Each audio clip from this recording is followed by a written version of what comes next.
Cambridge Practice Tests for IELTS 1 by Vanessa Jakeman and Claire McDowell.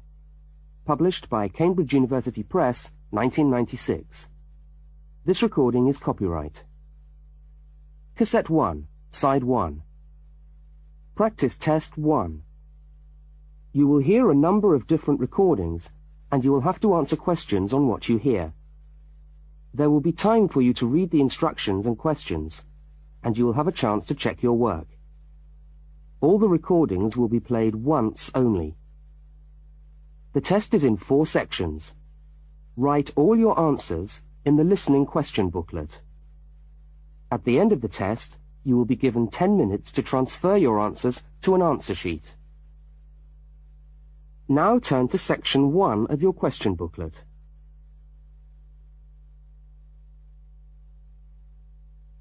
Section 1. You will hear a telephone conversation between a woman and a police officer. First, look at questions 1 to 5. For each of the questions, 4 alternatives are given.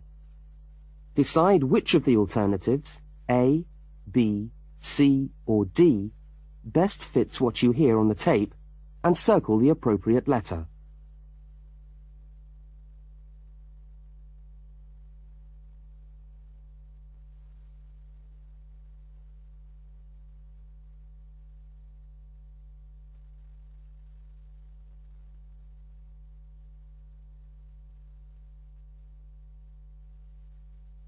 You will see that there is an example which has been done for you.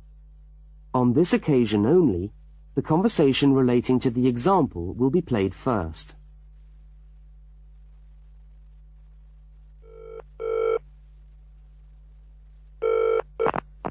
Good evening, City Police Station. Can I help you? Oh, hello. I'd like to report a stolen briefcase, please. Just a minute and I'll put you through.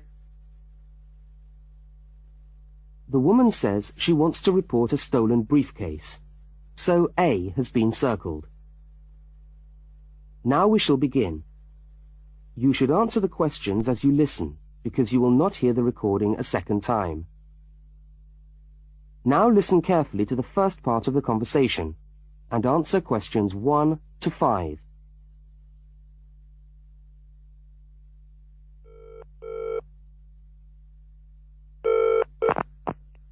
Good evening, City Police Station. Can I help you? Oh, hello.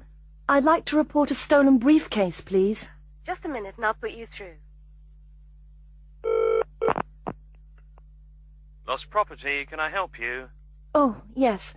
I've had my briefcase stolen. Okay, I'll take some details. Tell me what it looks like, first of all. Well, it's a soft leather one, you know, not a heavy box type like a man's. And how does it close? It's got buckles at the front, 2 of them. They're gold-plated ones. Fine. Was it locked? No, I'm afraid not. Never mind. Any distinguishing features? Pardon?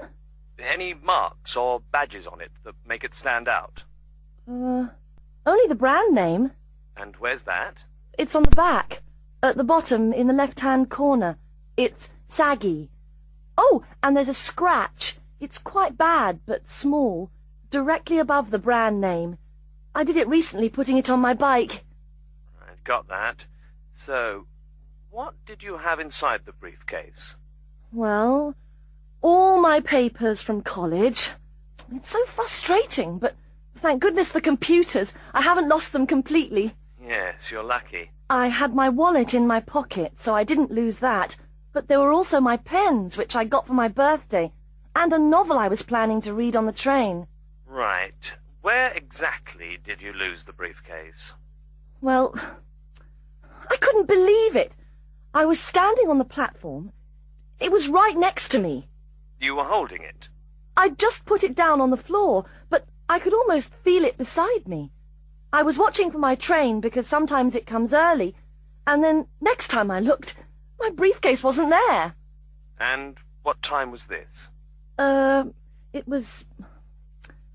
It must have been about 5:20. No, a bit later. I'd say 5:30, because it was just getting crowded, and the train normally comes at about 25 to 6. Before they continue their conversation, look at questions 6 to 10.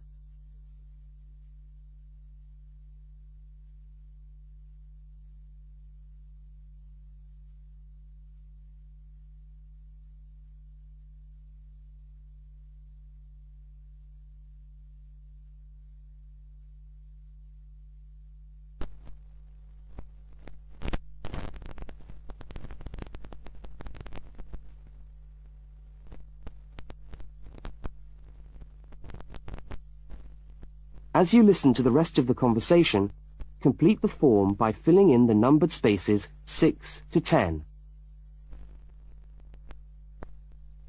Right, if you'll just give me some personal details. Yes. What name is it? I'm Mary Prescott. Can you spell that? Yes, it's Prescott.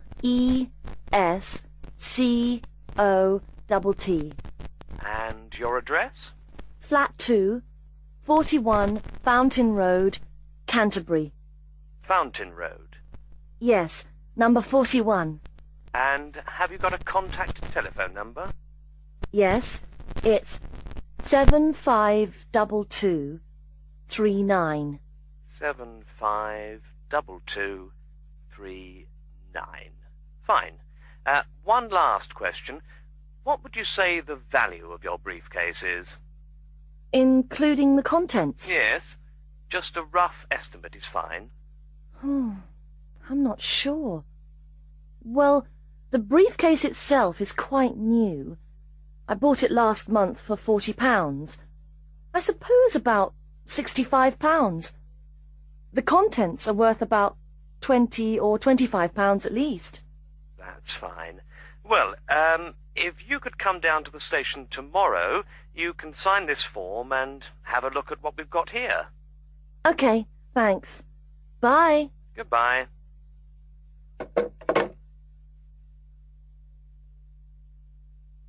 That is the end of section 1. You now have half a minute to check your answers. Now turn to section 2.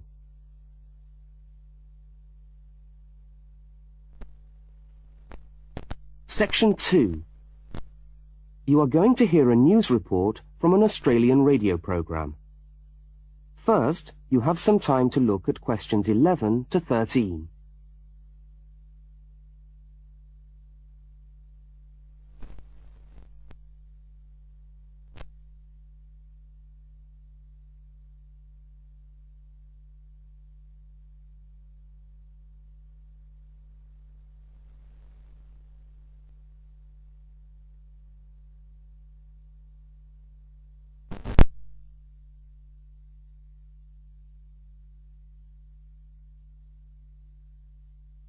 Now listen to the news headlines and tick the 3 other items which are mentioned.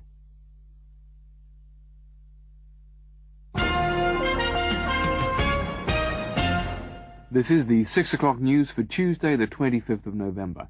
And first, the headlines. The Prime Minister has promised to help the drought-stricken farmers in the northern part of the country who haven't seen rain for nearly 2 years. And in Sydney, a group of school children are successfully rescued from a plane which landed in the sea shortly after takeoff. Transport workers are on strike in Melbourne over a pay claim, and the strike looks set to spread to other states. And on a fashionable note, there's to be a new look for the staff of Qantas, Australia's national airline. Now you have some time to look at questions 14 to 21.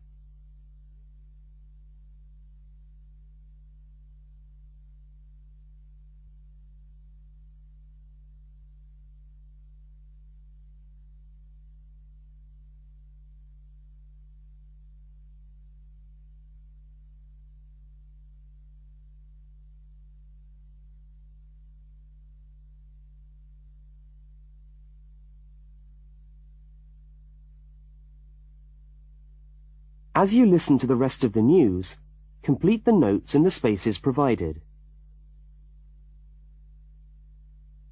The Prime Minister has pledged today that he will make $250 million available to help the drought-stricken farmers who have not seen rain for years get through the next 5 years.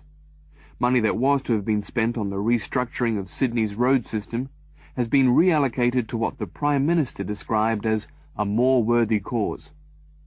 Farmers are to receive financial assistance to help see them through the worst drought in over 50 years. Many farmers feel that while the money is welcome, it has come too late to save them and their farms from financial ruin, and are angry that the government did not act sooner. A group of school children who were travelling in a privately chartered aeroplane from Sydney to Queensland to take part in a musical concert found themselves swimming for the shore when their aeroplane had to land in the sea just 3 minutes after taking off from Sydney Airport. The pilot managed to bring the aircraft and its 50 passengers down safely in the calm waters of Botany Bay, where boats and pleasure craft were able to come to the rescue of the boys. The fact that it was a weekend meant that there were hundreds of boats in the bay enjoying the good weather, and this undoubtedly helped the rescue operation. "We owe our lives to the skill of the pilot," said one of the boys, but the pilot replied modestly that it was all part of a day's work. However, all their musical instruments were lost, and they never got to play at the concert. That is the end of Section 2. You now have half a minute to check your answers. Now turn to Section 3.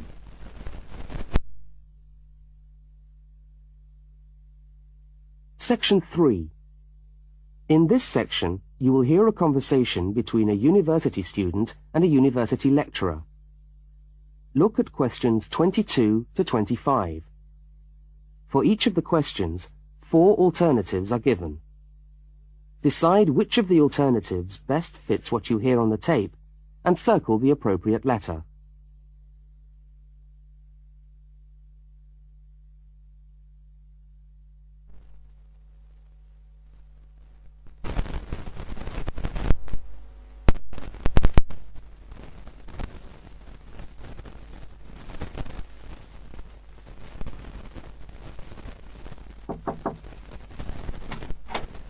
Hello.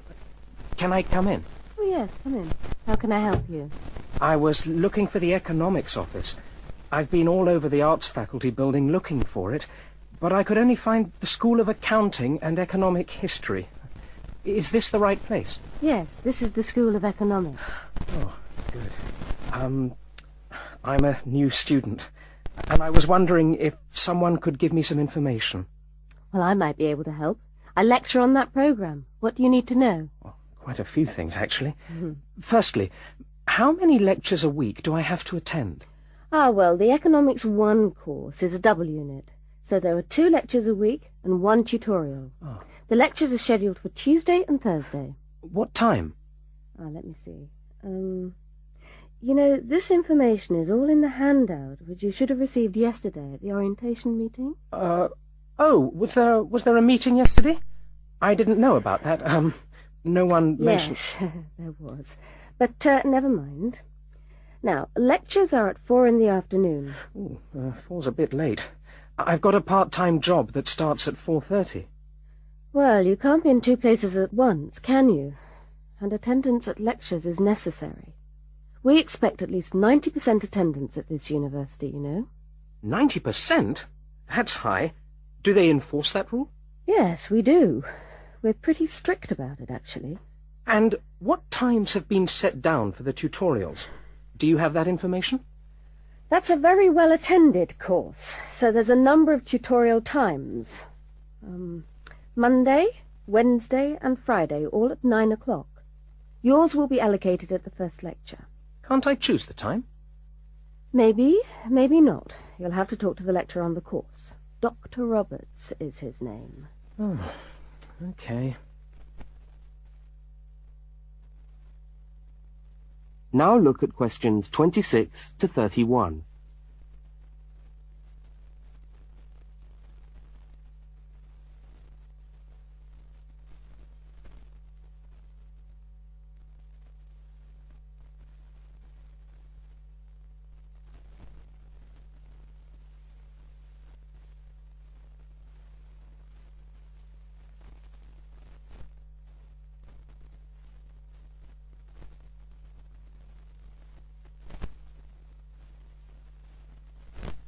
As the conversation continues, complete the notes in the spaces provided. Anything else I can help you with while you're here? Well, yes, actually. Do you know what the course requirements are? I mean, how much work is expected for this course? Well, you have to complete a tutorial paper. What does that involve? Well, it's a piece of work on a given topic based on some set reading texts. You'll have to give a small talk to your tutorial group. How long does that have to be? Oh, about 25 minutes usually. I have to talk for 25 minutes? Yes, that's right. And then you have to write up your piece of work and give it to the lecturer to be marked. Right. And is that all? No! You also have to complete a 3,000-word essay on a topic. Can I choose the topic? Yes, usually you can. Right. That shouldn't be too bad. And in addition to that, there is an exam. An exam? What sort of exam? Well, it's an open book exam. Does that mean I can have the textbook with me during the exam? Yes, that's right. And can you give me any idea about the content of the first year of economics, so that I can get into some reading? Well, you'll be getting the reading list next week when lectures start. All the books are in the library. Yes, but won't everyone else take them out as soon as they get the reading list too? Well, yes, they might. But most of the important ones are held in closed reserve. That's a part of the library where you can go to read books, but you can't take them out of the building. What did you call that section of the library? Closed reserve. However, we do recommend that you buy the core books. You'll find them useful, and you'll need them for the exam. Yes, I suppose I will. But what is the focus of the course? Well, the course at this university has a vocational focus. That is, a focus on preparing its graduates for work. So we're orientated very much towards employment. Oh, so my chances of getting a job are good? Well, provided you get good results. Well, look, thanks for your time. You've been really helpful. That's fine. See you next week, then.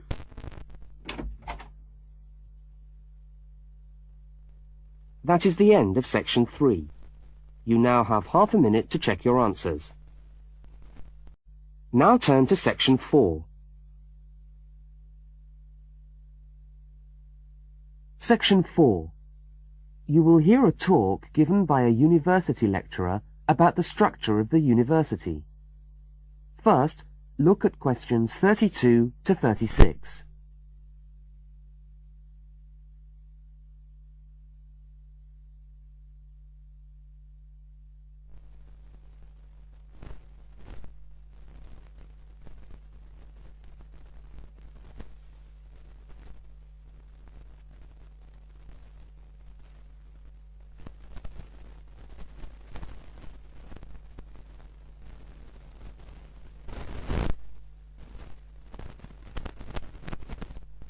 Now listen and answer questions 32 to 36.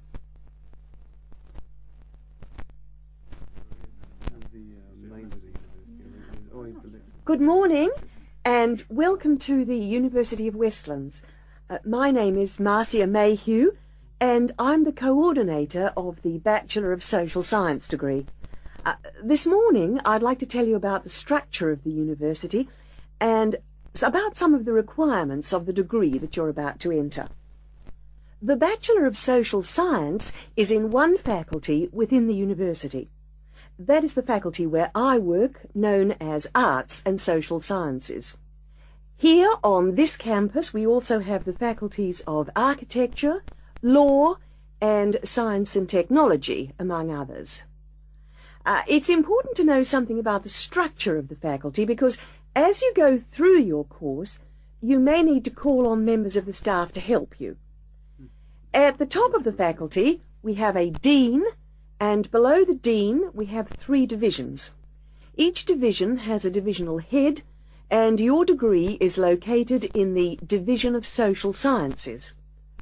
Within each of the divisions, there are the departments, and each of these offers the different degrees. For instance, 2 of the departments which offer the major subjects for your award are sociology and psychology.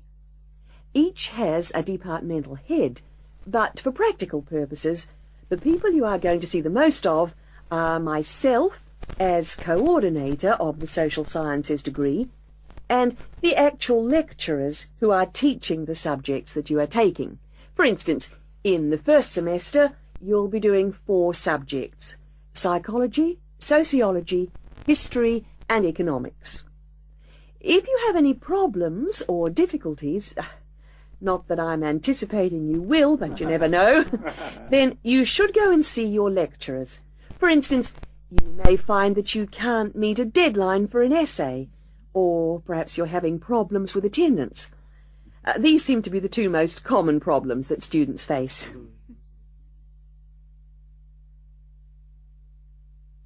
Now look at questions 37 to 41.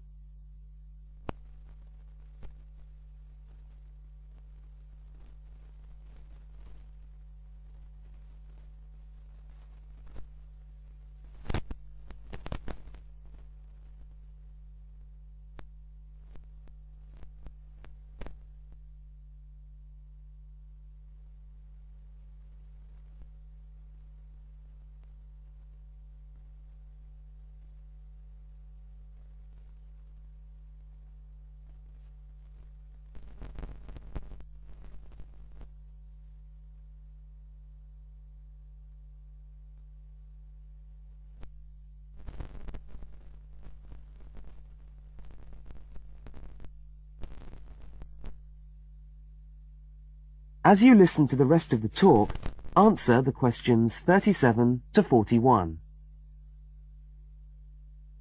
If your lecturers are unavailable, you can always come and see me in my office. I'm available on Wednesday and Thursday mornings and on Friday afternoons. Outside these hours, perhaps you could ring the secretary and make an appointment. Now, you'll note that all of the subjects which you undertake in the first year are composed of lectures and tutorials. A lecture is about an hour long, and a tutorial usually runs for about 2 hours. A lecture is rather like what I'm doing now, where one person will talk to all of you together on a subject. Now, we do ask you to try to attend the lectures. A tutorial is perhaps where most of the learning occurs at a university. You will be divided into groups of between 12 and 15 students, and each week one of you will have to present a piece of work to the group as a whole, and then the group will discuss what you've said. It's this discussion, this exchange of ideas, which really constitutes the basis of university learning, in my view.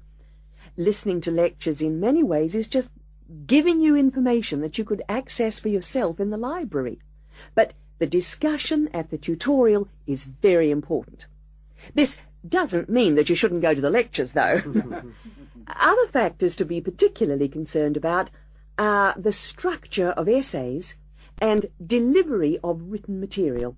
And in particular, I would like to mention the question of plagiarism. Plagiarism is taking other people's work without acknowledging it. That is, without saying where it comes from. Now, of course, all essays are based on research done by other people, but you must remember to attribute the work to the original writer. And while it's a good idea to work with other people, don't hand in work which is exactly the same as your friend's work, because we will notice. If you don't acknowledge the source of your information, then you run the risk of failing the subject, or in very serious cases, you might be denied entry to the university. Last but not least, stay in touch with us. If things are getting you down, don't go and hide. Come and talk to us about it. That's what we're here for. Right. Thank you very much for coming along today.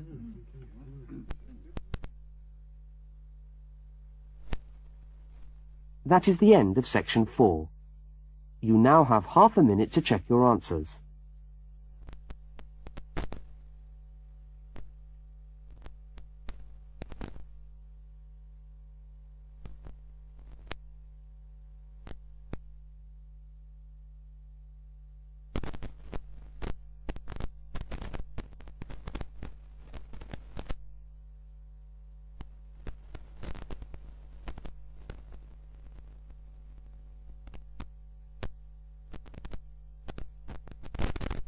That is the end of the listening test. You now have 10 minutes to transfer your answers to the listening answer sheet.